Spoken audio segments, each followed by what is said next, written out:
Bonsoir. Parmi les problèmes que peut vivre un jeune entrepreneur dans le cadre de lancement de son entreprise, c'est la relation avec les clients.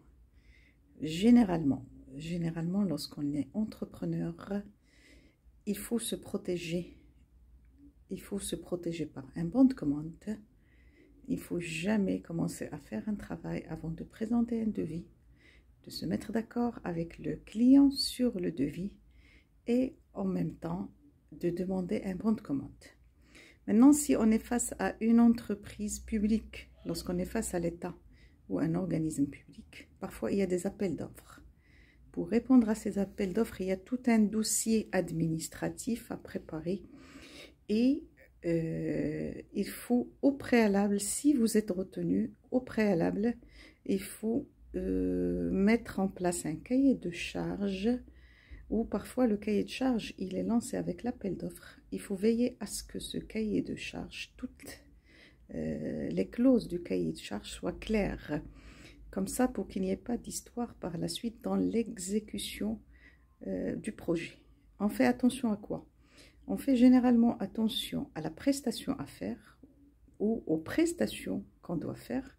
On fait attention à l'aspect technique de la prestation ou des prestations. On fait attention aux modalités de paiement. On fait attention lorsqu'il s'agit d'un appel d'offres, combien la caution va coûter. Et ça, c'est les choses les plus importantes. Il faut aller vraiment dans le détail parfois du travail à faire. Je me rappelle très bien, lorsque je participais à la conception, à la réalisation des documents de communication de l'Office d'exploitation des ports, au niveau du port de Casablanca, au niveau du port de Mohammedia, du port de Esfi, du club des ports, et aussi par la suite au niveau de l'Agence nationale des ports, l'utilisateur, il écrivait en parallèle le cahier de charges. Ça a été pratiquement parmi les recommandations qui ont été lancées dans le cadre de tout un travail d'un groupe d'amélioration qualité, de la démarche qualité. C'est que là, obligatoirement, il faut absolument bien cerner les clauses du cahier de charges. Sinon, parfois, lorsque il n'y a pas respect de ces clauses, lorsque on risque d'être surpris, soit par un travail, parfois le client, il demande, plus on est, je peux dire, plus on est souple avec lui sur certaines choses, plus il demande. Moi, j'ai remarqué que plus le client fait appel à moi, sur des années, plus il y a ce phénomène d'accoutumance. Il s'habitue à moi et une fois il s'habitue, il pense que je suis de l'entreprise, que je suis à sa disposition à tout moment et qu'il peut demander autre chose que ce qui est spécifié, ce qui est précisé dans le cahier de charges.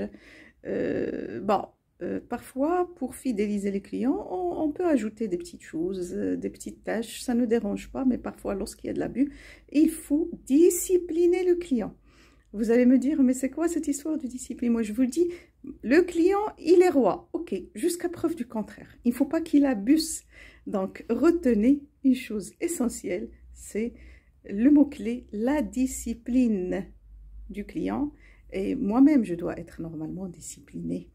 Donc, n'hésitez pas à me liker sur YouTube, n'hésitez pas à me disliker si vous voulez, n'hésitez pas à commenter.